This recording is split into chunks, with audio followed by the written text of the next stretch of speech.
Doctor Arun B Nair, commercial ആസ്പെക്റ്റിൽ മാത്രം cinema എടുത്താൽ മതിയോ? ഡോക്ടർ അരുൺ ബി നായർ, സമൂഹത്തിന് നല്ല സന്ദേശങ്ങൾ കൊടുക്കുന്ന കണ്ടന്റ് കൂടി വേണ്ടേ അല്ലേ? തീർച്ചയായിട്ടും എല്ലാ മാധ്യമങ്ങളും സമൂഹത്തെ സ്വാധീനിക്കാറുണ്ട്. സിനിമ അക്കൂട്ടത്തിൽ വളരെ അധികം സ്വാധീന ശക്തിയുള്ള ഒരു മാധ്യമമാണ് എല്ലാ കാലഘട്ടത്തിലും. കാരണം സമൂഹത്തിൽ ഒരുപാട് ചെറുപ്പക്കാർ, വിദ്യാർത്ഥികളടക്കം ഈ സിനിമാ താരങ്ങളെ ആരാധിക്കുന്നു, അവരെ പോലെ ആകാൻ ആഗ്രഹിക്കുന്നു. ഒരു യാഥാർത്ഥ്യമാണ്. ഏറ്റവും കൂടുതൽ എനിക്ക് തോന്നുന്നൊരു 3 വയസ്സ് കഴിയുമ്പോഴാണ് കുട്ടികളുടെ ദൃശ്യസ്മൃതി അല്ലെങ്കിൽ വിഷ്വൽ മെമ്മറി എന്നൊരു കഴിവ് വികസിക്കുന്നത്. അത് കാണുന്ന രംഗങ്ങളൊക്കെ തലച്ചോറിൽ ശേഖരിച്ചു വെച്ച് അതിന്റെ അടിസ്ഥാനത്തിൽ പ്രവർത്തിക്കാനുള്ള ഒരു വ്യഗ്രത. ഒരു 12 വയസ്സിനും 18 വയസ്സിനും ഇടയ്ക്കുള്ള പ്രായത്തിലാണ് ഗുണദോഷ യുക്തി വിചാരം, ക്രിട്ടിക്കൽ തിങ്കിങ് എന്നൊരു കഴിവ് വികസിക്കുന്നത്. ഈ കാണുന്ന കാര്യങ്ങൾ യാഥാർത്ഥ്യമാകണമെന്നില്ല, നല്ലതാകണമെന്നില്ല, അനുകരണീയമാകണമെന്നില്ല, വേണ്ടെന്ന് സ്വീകരിച്ച് ബാക്കി തള്ളിക്കളയാനുള്ള ഒരു കഴിവാണ്. ഒരു 18 വയസ്സ് എന്നുള്ളൊരു കൃത്യമായിട്ടുള്ളൊരു അതിർവരമ്പ് ഇത്തരം വയലന്റ് സിനിമകൾ, ഈ അഡൽട്ട് ഉള്ളി സിനിമകൾക്ക് വെച്ചിരിക്കുന്നതിന്റെ ഒരു അടിസ്ഥാനവും അതാണ്. പക്ഷെ നമുക്കിന്ന് അറിയാവുന്നത് പോലെ പലപ്പോഴും തിയേറ്ററിൽ റിലീസ് ചെയ്യാനായിട്ട് ഒരു അഡൽട്സ് ഉള്ളി സർട്ടിഫിക്കറ്റോടുകൂടി ഈ സിനിമ ഇറങ്ങുന്നുവെങ്കിലും ഏതാനും ആഴ്ചകൾക്കുള്ളിൽ ഇത് OTT പ്ലാറ്റ്ഫോമുകളിൽ എത്തുന്നു. OTTയുടെ ഭാഗമായി കഴിഞ്ഞാൽ ഇത് എല്ലാ പ്രായത്തിലുള്ള കുട്ടികൾക്കും സാർവത്രികമായിട്ട് കാണാൻ പറ്റുന്ന ഒരു അവസ്ഥയിലേക്ക് എത്തുന്നു. കുട്ടികളുടെ മൊബൈലിൽ തന്നെ ഇത് ആക്സസ് ചെയ്യാനും കാണാനും ആഘോഷിക്കാനും കഴിയുന്ന ഒരു അവസ്ഥയിലേക്ക് എത്തുന്നുണ്ട്. സ്വാഭാവികമായിട്ടും ഇത് വളരെയധികം ചടുലമായി മുന്നോട്ട് പോയിക്കൊണ്ടിരിക്കുന്ന ഒരു യുവതലമുറ, വേഗത്തെ ആരാധിക്കുന്ന, അവർ കളിക്കുന്ന ഓൺലൈൻ ഗെയിമുകളാണെങ്കിലും എല്ലാത്തിനും വേഗത ഒരു പ്രധാനപ്പെട്ട ഘടകമാണ്. അപ്പൊ ഈ വളരെ ചടുലമായ രംഗങ്ങൾ അടങ്ങിയിട്ടുള്ള ഇത്തരം ആക്ഷൻ സിനിമകൾ തീർച്ചയായിട്ടും അവരെ സ്വാധീനിക്കാൻ സാധ്യതയുണ്ട്. ഇപ്പൊ പ്രത്യേകിച്ച് കൗമാരപ്രായക്കാരായിട്ടുള്ള ആളുകൾ ആയുധങ്ങൾ ഉപയോഗിച്ചുകൊണ്ട് മുന്നോട്ട് പോകുന്ന തരത്തിലുള്ള രംഗങ്ങൾ വരികയും അതൊരു ഹീറോയിസത്തിന്റെ ഒരു പശ്ചാത്തലത്തിൽ അത് അവതരിപ്പിക്കപ്പെടുകയൊക്കെ ചെയ്യുന്ന ഒരു സാഹചര്യങ്ങൾ കൂടെ ഉണ്ടെങ്കിൽ കൂടുതൽ അത് കുട്ടികളെ സ്വാധീനിക്കാൻ സാധ്യത കൂടുന്നു എന്നുള്ളതാണ്.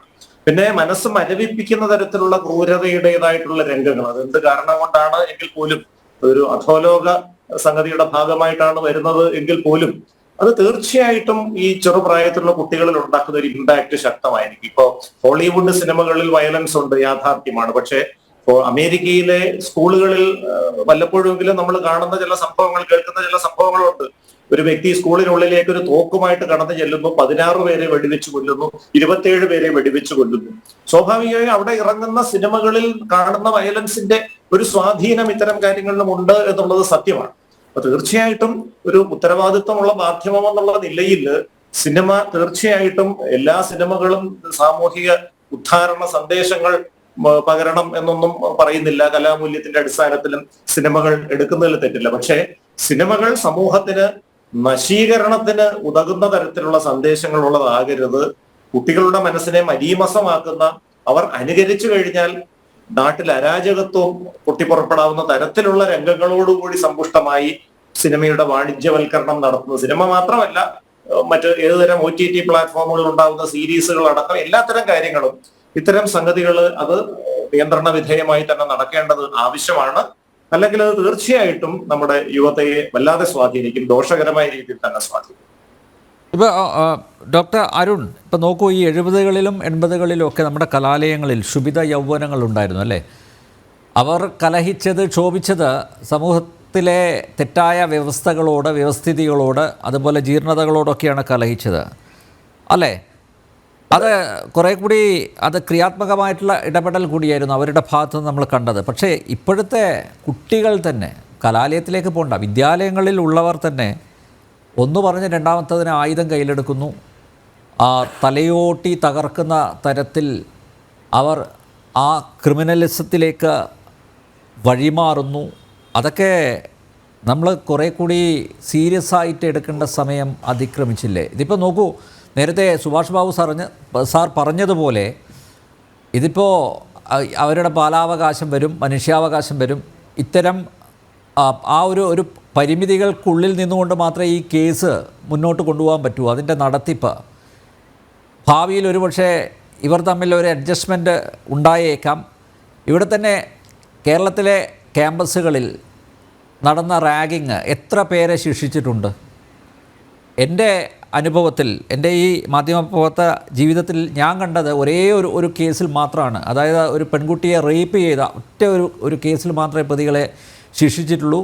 അവർ തന്നെ വിടുതലായി എന്ന് തോന്നുന്നു. അധിക കാലമൊന്നും അവർ ജയിലിൽ കിടന്നിട്ടില്ല. അവിടെയും കുട്ടികളല്ലേ, അവർക്ക് പ്രായമില്ലല്ലോ, പക്വതയില്ലല്ലോ എന്നൊക്കെ പറഞ്ഞ് അങ്ങനെ ആ ലാഘവത്തോടെ മാത്രം ഇത്തരം കേസുകൾ കൈകാര്യം ചെയ്യപ്പെട്ടാൽ മതിയോ?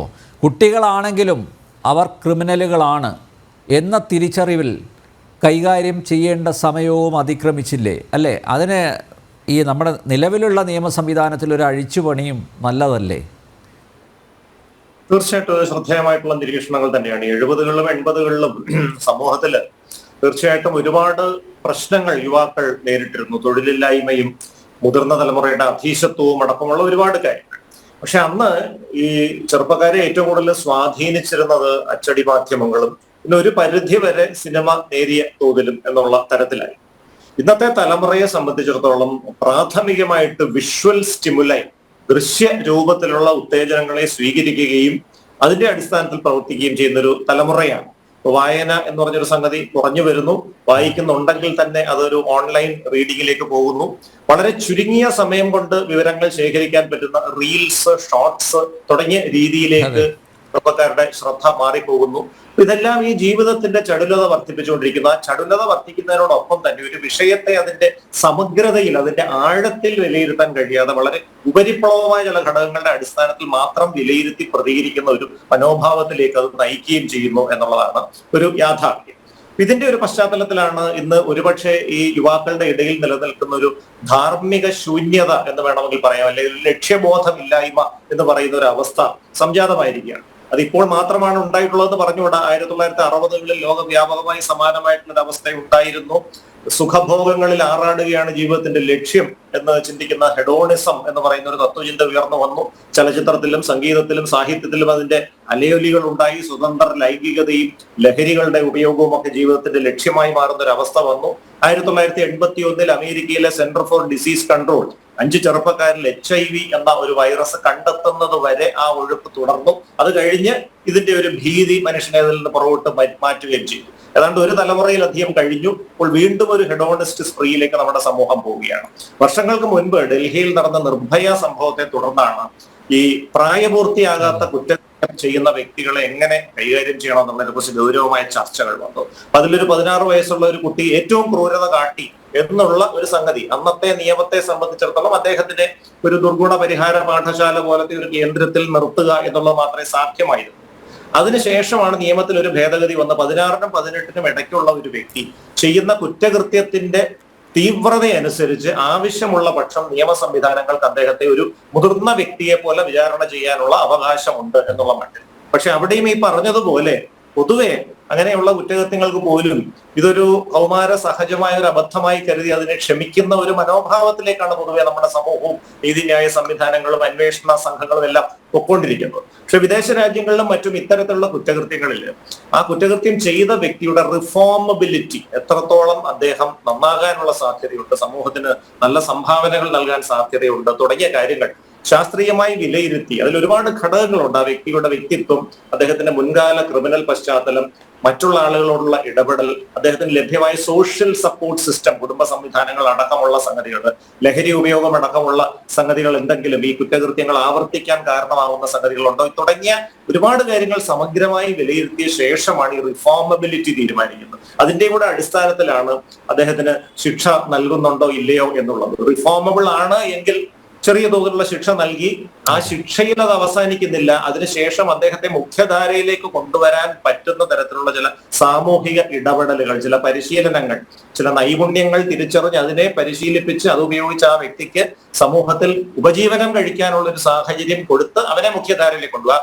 മെയിൻ സ്ട്രീമിംഗ് എന്ന് പറഞ്ഞൊരു പ്രോസസ്സാണ്. അത് അത്യാവശ്യമാണ്.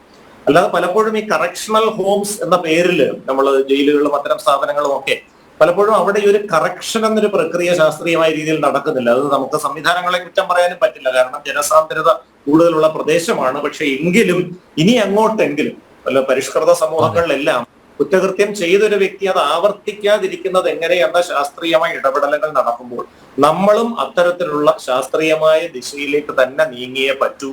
ഇല്ലെങ്കിൽ ഈ സമൂഹത്തിൽ പറഞ്ഞു തീർക്കാൻ കഴിയാത്ത വിധമുള്ള ദുരന്തങ്ങൾക്ക് നാം സാക്ഷ്യം വഹിക്കും.